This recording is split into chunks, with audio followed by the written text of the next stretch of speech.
Hi, I'm Beverly Bradstock, President of Associates for Professional Development. We specialize in assisting individuals through executive coaching, creating and delivering workshops, personal development programs, and career transition.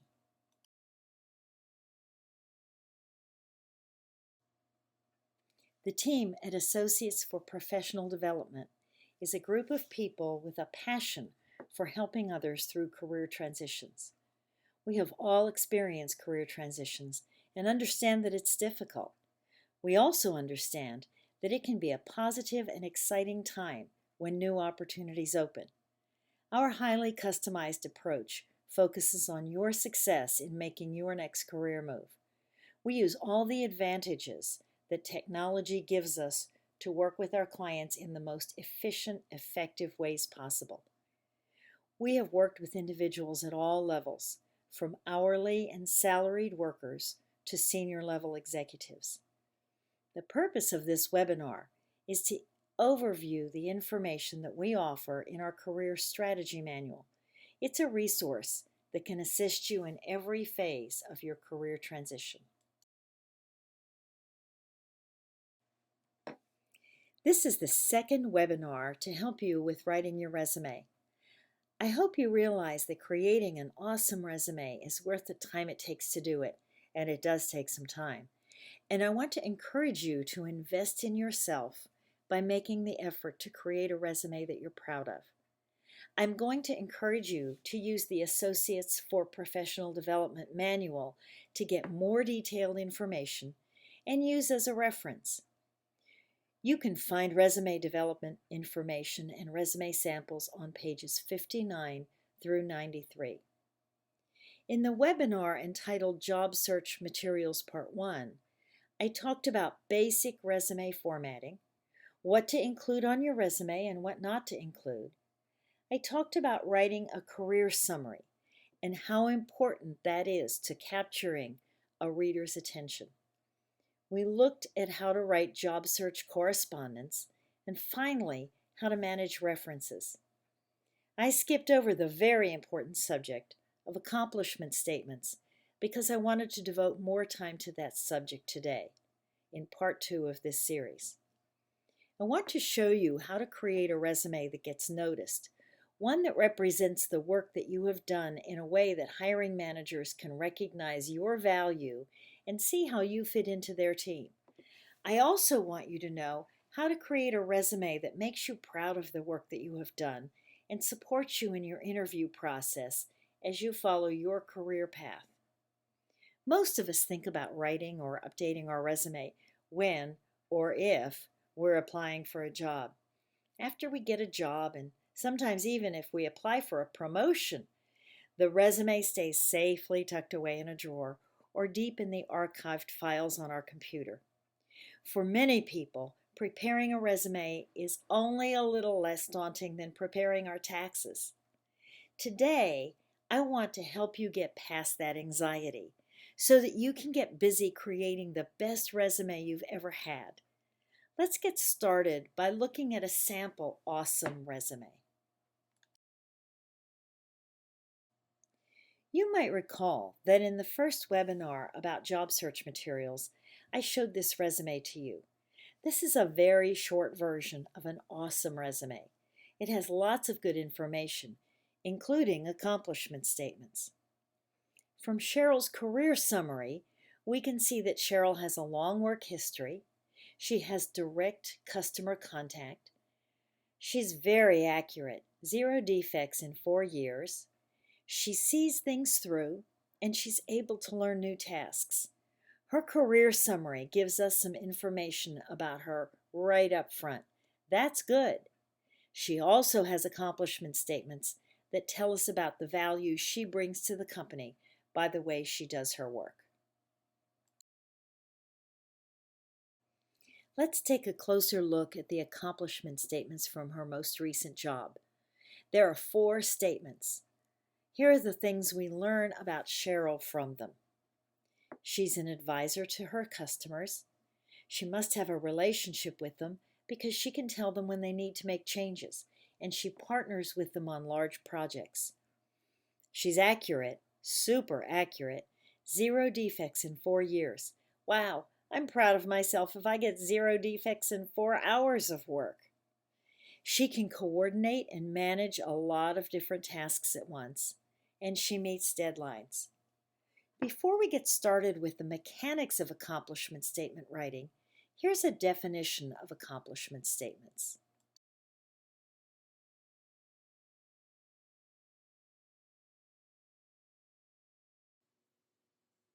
An accomplishment statement indicates your value and your can-do ability and skill. It describes how you worked, took initiative, and contributed to the team you are part of. Accomplishment statements are unquestionably the hardest part of writing an awesome resume. We get the most questions about this process, and it's hard. It's hard for a number of reasons. Most of us just do our jobs. We don't keep track of our wins or the part we contribute. We just do our work. It's just what we do. Accomplishing things is what we get paid for. Nothing special in our mind. Well, that's true, and it's wonderful, and yet every team member has a part and makes a difference. Your resume should reflect that. Also, if you're in a process-oriented job instead of a project-oriented job, it can be hard to identify what the accomplishments really are. Many people push back on us about accomplishment statements by saying, I don't have any accomplishments. There are no numbers. I'm just part of a team that works to do a really good job. Well, that may be true on one level, but everyone has accomplishments. Stay with us through the process to see what yours are. Here's another example of an accomplishment statement. Managed in excess of 500 physical ship-to locations, as well as greater than 4,500 internal delivery locations to ensure the accuracy of the delivery of supplies. What do you think? Can you see how much information this statement gives a potential employer? Let's take a deeper dive into accomplishment statements and how to write them. In our manual, we give you 3 ways to think about accomplishments and begin to get them on paper. On pages 50 and 51 is a format to help you write achievements.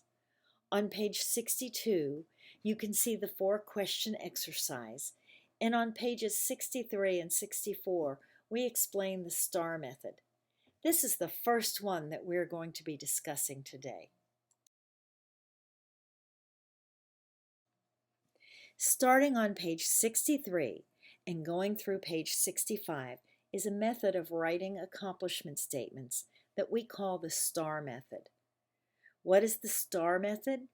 It's a way for you to begin to think and write about the things that you have done at work that brought value. It breaks your story down into parts so that you can think about it more easily. When you're ready to begin writing accomplishment statements, think of a time that you worked on a project, or created a more efficient or effective process, or maybe you went the extra mile to help a customer or coworker. Think of something that you're proud of. If it's hard to start with something like that in your job, think of something in a volunteer organization, or that you've done at home and that you did really well. When you have an idea in mind, you follow the format above and use it to write your story following the pattern. I'm going to show you a sample of what a first draft of that might look like. These statements are very hard to write because most of us don't think in terms of accomplishments. We think in terms of doing our jobs. This is a story that a man wrote about an accomplishment that he had in a factory shop. As you read it, you might think, well, that isn't anything special. That guy was just doing his job. Or some of you might be saying, well, he didn't do that alone. Look at that. There was a whole team that solved that problem and got things moving well again. Absolutely. And the whole team that collaborated could use some version of this story in their resume because everyone involved in this STAR statement had a part in it. Let's read through the slide and get the overview of what he did. The situation was that the company was not getting the needed performance from engine components that were important to their production. The task was they needed to understand what was causing the performance to fall. The action was that they collaborated with a repair team. They got the vendor's technical support group and their own technical support group all together. And the result was they discovered an incorrect setting. They issued and organized a recall of all those company vehicles, recalibrated the component, and performance increased 30% to the expected rate. Your first draft of the STAR statement is not exactly how it will appear on your resume. This is just a method to help you think through it. It will be a little more succinct on your resume, but at first you have to get the story out of your head and onto paper. So don't be too picky about how you write it out. Just make sure that you think through the problem, action, and the result of your actions or your team's actions. Here's a draft of the accomplishments statement that this gentleman wrote from the STAR statement we just looked at. Led team that analyzed and resolved poor performance of H5 engine components. Assembled multidisciplinary task force to review performance and determine technical malfunction. Issued and organized company-wide recall. Corrected component calibration, resulting in 30% improvement in performance. Taking the information generated from the STAR statement, this is a draft of an accomplishment statement that could go right into a resume. Or the gentleman might decide that there's something else he would like to emphasize in this accomplishment and rewrite the statement. Or he might like what he's written and go on to another story. What does this statement show about the person who wrote it? Well, from the statement, we know that he led the project, that he got a team together that had a variety of specialties. They worked together, solved the problem, and then he led the project to get repairs made. The component then performed at the expected level. That's an accomplishment that anyone could be proud of. Remember, the information about STAR statements is on pages 63 through 65 in our Career Strategy Manual.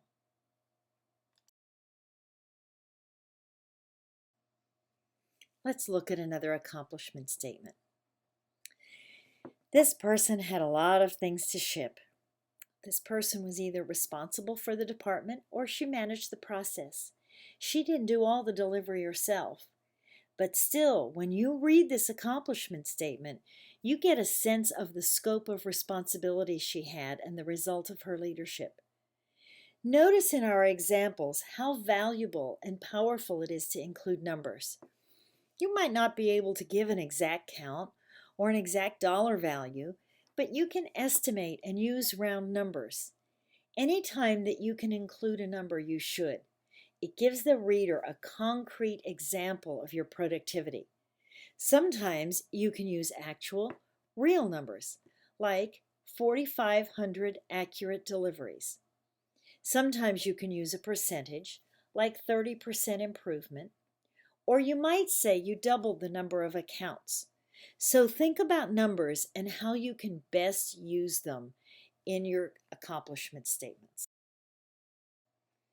So here's another way to think about this. Think of these three words. As you're thinking of your stories, try writing a sentence or two with these three little words. From, to, and by. Decreased response time from 3 days to 8 hours by providing cell phones to installers.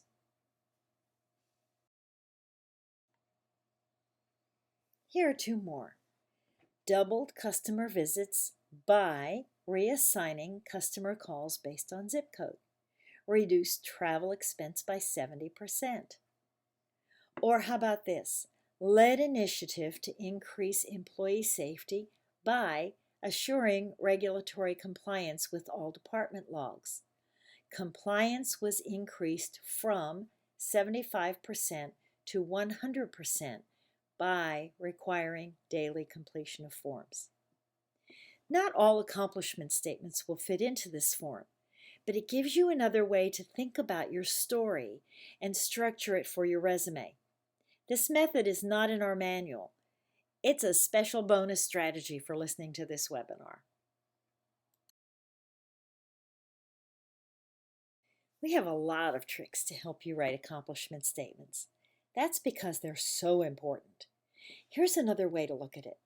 On pages 50 to 51, we have an exercise asking you to think about achievements that you're proud of.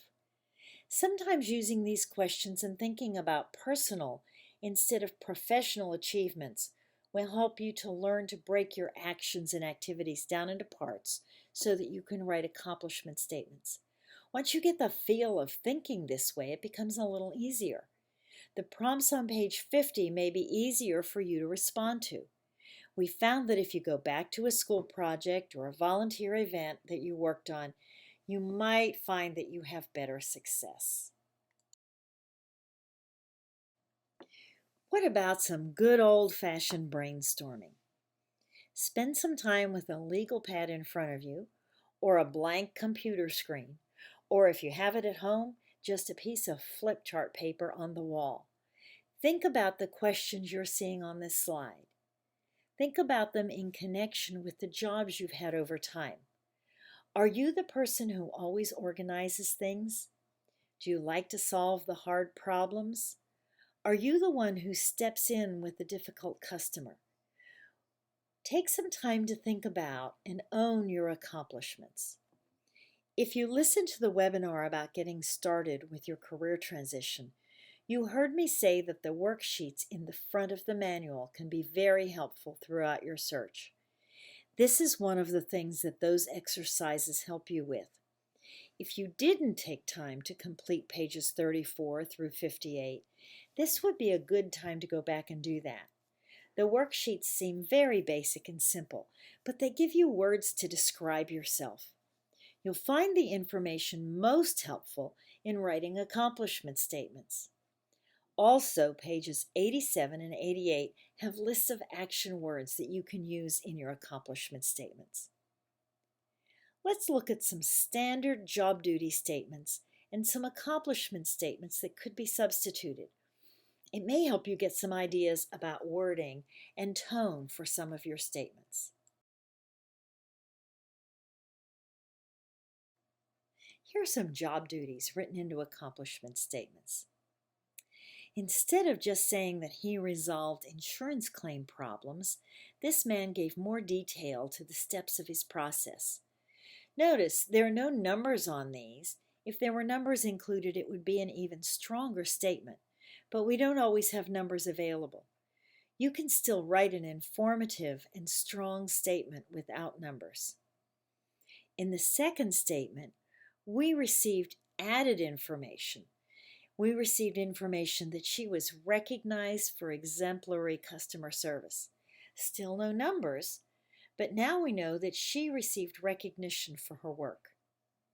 And in the last statement, we see that the employee's consistency in following up and finishing tasks was instrumental in contributing to the revenue and productivity of the group. Can you see how much more a potential employer will know about you and how you do your work if you invest some time in this process?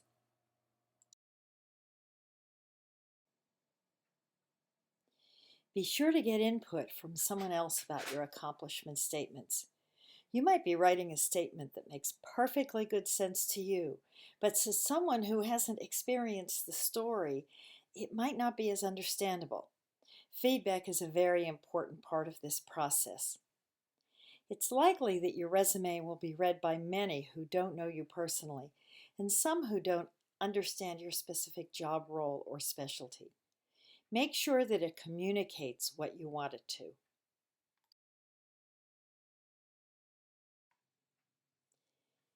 Here are some additional tips and reminders for you as you start this process. Reviewing your career takes time, and writing about it takes even more time. And it's worth it. Write accomplishments for every job that you've had, and write as many accomplishments as you can for each job. It's a really good review of your career. You may not use them all on your resume. In fact, you probably won't. But you'll have them prepared and in the back of your mind to refer to when you're answering interview questions. Think about the skills that you most enjoy using and be sure to include them on your resume. The reader of your resume may only know you through your resume. One time I was offered a job based on resume accomplishments that were impressive. But although I was good at those tasks, I disliked doing them. I didn't want a job focused on work that was unpleasant for me. By the way, I went home and changed my resume after that. Sometimes the words you want just don't seem to be there in your mind.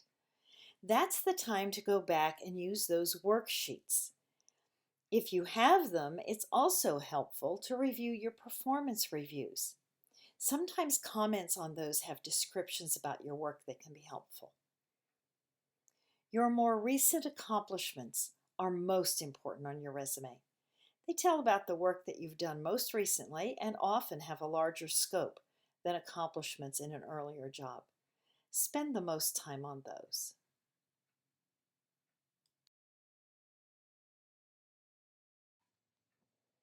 Thank you so much for attending this webinar. I hope it's been helpful. Be sure to watch our networking and interviewing videos as well. And please, refer to the Associates for Professional Development Career Strategy Manual for additional details and information.